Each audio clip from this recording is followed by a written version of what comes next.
Téléchargez gratuitement l'application sur votre mobile iPhone, Android et sur iPad. Profitez des recommandations et des analyses de nos spécialistes en direct. Et suivez en temps réel nos émissions depuis les réseaux sociaux.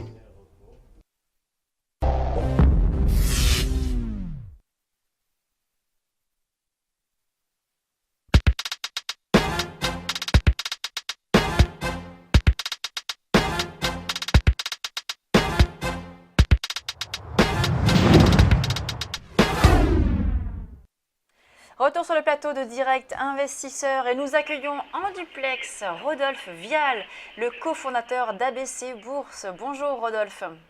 Bonjour Lucie. Alors je suis en compagnie de Fabrice qui m'accompagne aujourd'hui. Bonjour Rodolphe. Voilà, alors Bonjour Fabrice. on a parlé à l'instant de la valeur Areva. Areva, on en parlait donc il y a 2 minutes en disant qu'il y avait un potentiel baissier sur la valeur et qu'on pouvait profiter du récent rebond, le récent d'aujourd'hui, finalement on est à plus 4,26 sur le titre pour justement se positionner à la baisse sur le titre. Est-ce que c'est également votre avis ? Ça aurait pu l'être la semaine dernière, mais j'avoue que ce matin, avec les rumeurs qui circulent sur le marché, c'est pas du tout le cas. Bon, alors première chose, d'abord, je crois que j'aurais beaucoup de mal à être vendeur sur ce type de titre, quelle que soit la configuration technique. Il ne faut pas oublier que l'État est actionnaire à plus de 80%, donc on n'a pas n'importe qui comme actionnaire en face. Voilà, il n'y a pas un gros flottant sur le titre, donc c'est quand même extrêmement risqué de se positionner à la vente sur ce genre de valeur à faible flottant, avec l'État ultra majoritaire en face. Bon, ça me paraît un peu tendu quand même. Donc vous pensez que le rebond, c'est finalement un rebond qu'on va avoir qui va se confirmer ? Ça dépendra de l'actualité. Alors, c'est vrai que ce matin, elle est plutôt positive, puisque Areva est en grande difficulté. Alors, ils ont vraiment eu des ratages énormes sur le PR finlandais, sur le PR de Flamanville. Enfin, il y a des retards considérables. Ils ont perdu beaucoup d'argent. Donc, il y a un besoin de restructurer la société, de la recapitaliser. Il faut de l'argent frais à tout prix. Donc bon, il y avait une piste qui était privilégiée par le ministre de l'économie, c'était de voir si EDF pouvait pas reprendre des pans d'activité. Ce matin, il y a une autre piste qui s'ouvre, c'est en fait de faire rentrer au capital des groupes étrangers, et notamment des groupes chinois qui s'intéressent beaucoup à certaines activités d'Areva. Donc c'est les rumeurs qui circulent ce matin et qui ont été relayées par le journal du dimanche. Il y aurait donc 3 sociétés chinoises qui seraient intéressées pour certains actifs. Alors, l'État n'a pas l'air fermé sur ce genre de scénario, en tout cas de faire rentrer des étrangers au capital d'Areva de manière très minoritaire, quoi qu'il en soit. Et je vois ça plutôt comme une issue positive sur le dossier. C'est une valeur qui vaut à peine 3 milliards d'euros aujourd'hui, donc... voilà, c'est une valeur qui n'est pas chère. Si elle est restructurée, on ne restera pas sur ces niveaux de cours. Alors pas cher, Rodolphe, mais qui malheureusement, oui, vous l'avez dit, accident industriel, continue à perdre de l'argent. Du coup, contrairement à ce qu'on vient d'écouter avec Marc derrière qui nous conseille la vente à découvert, vous êtes plutôt, peut-être pas acheteur, mais en tout cas, est-ce que vous avez un objectif sur Areva si ces négociations avec les Chinois pouvaient se faire ? Oui, pour moi, on peut revenir très rapidement sur 10 euros sur le titre, oui. C'est pas énorme, en fait. Ça serait récupérer finalement la baisse qu'on a connue depuis le mois de janvier. Oui, voilà, c'est ça. Là, évidemment, alors c'est un titre qui concentre très peu de volume, ce qui explique... Voilà, il a un faible flottant, donc il n'y a pas beaucoup de transactions. Alors aujourd'hui, on est sur une journée particulièrement spéculative avec un gros rebond de 4%. Il y a 37 000 titres échangés à 8 euros. Voilà, ça fait 250 000 euros d'échange sur la valeur. C'est ridicule. Enfin, donc il faut avoir ça en tête. Attention pour les ventes à découvert là-dessus.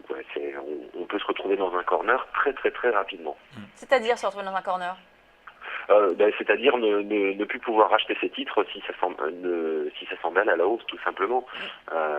Voilà, donc être positionné à la vente dessus, ça présente un gros risque quand il y a une faible liquidité, tout simplement. Alors on va passer à une autre valeur maintenant que vous avez sélectionnée ce matin, il s'agit d'EDF. Est-ce que vous avez la même stratégie, c'est-à-dire l'achat de la valeur ? Oui, parce que c'est 2 dossiers qui sont liés. effectivement, c'est, on va dire, la grande filière nucléaire française. Donc, elles sont liées, alors pas d'un point de vue capitalistique, même si l'actionnaire elle-même est à peu près dans les mêmes proportions d'ailleurs, un peu plus de 80%, c'est toujours l'État. EDF est quand même sous pression depuis quelques mois à cause du dossier Areva.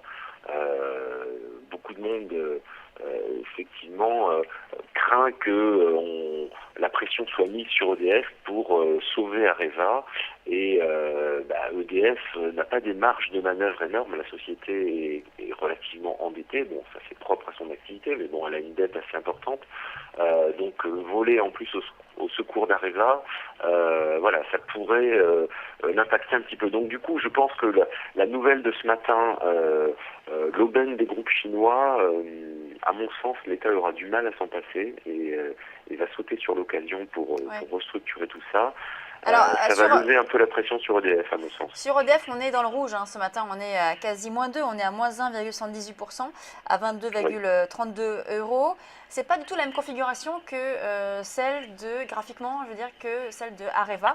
Non, On a vraiment depuis le août dernier un couloir, la consolidation sur le titre. Est-ce que donc vous pensez qu'on va sortir? On a encore un potentiel de baisse ou de hausse dans ce couloir, mais est-ce que vous pensez qu'on peut sortir à terme de ce range de consolidation?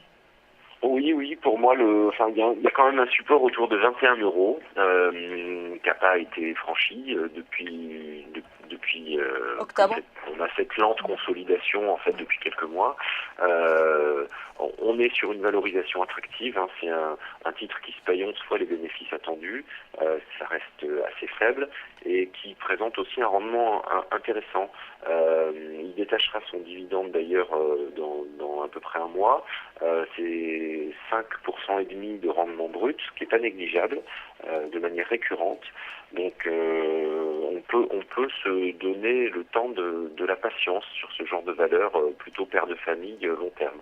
Et je le redis, je pense que la pression va se lever progressivement avec Areva si d'autres partenaires viennent au chevet du malade. Voilà, il y aura plus seulement EDF pour sauver Areva, il peut y avoir d'autres personnes, donc une pression financière un peu moins forte. D'accord, et du coup objectif pour EDF, si ça se passait bien, si le dossier Areva se décantait? Ouais, EDF, à mon sens, c'est un retour sur 30 €. 30 €, d'accord. Et donc un gros potentiel. Et l'arbitrage entre ces deux valeurs, par exemple, quelle serait celle qui a le plus de potentiel, d'opportunité de réaliser finalement soit sa hausse, enfin en tout cas sur tous les deux l'achat, les états à l'achat sur les deux valeurs, mais quelle est celle qui aurait le plus d'intérêt, on va dire? À mon sens, c'est pas une question de potentiel, c'est plutôt une question de risque. Sur Areva, on est vraiment sur la recovery, la valeur qui peut rebondir fortement. Mais bon, c'est toujours pareil. On a l'État est très largement majoritaire, donc l'actionnaire minoritaire ne compte pas du tout sur ce type de dossier. Donc il faut aussi avoir ça en tête.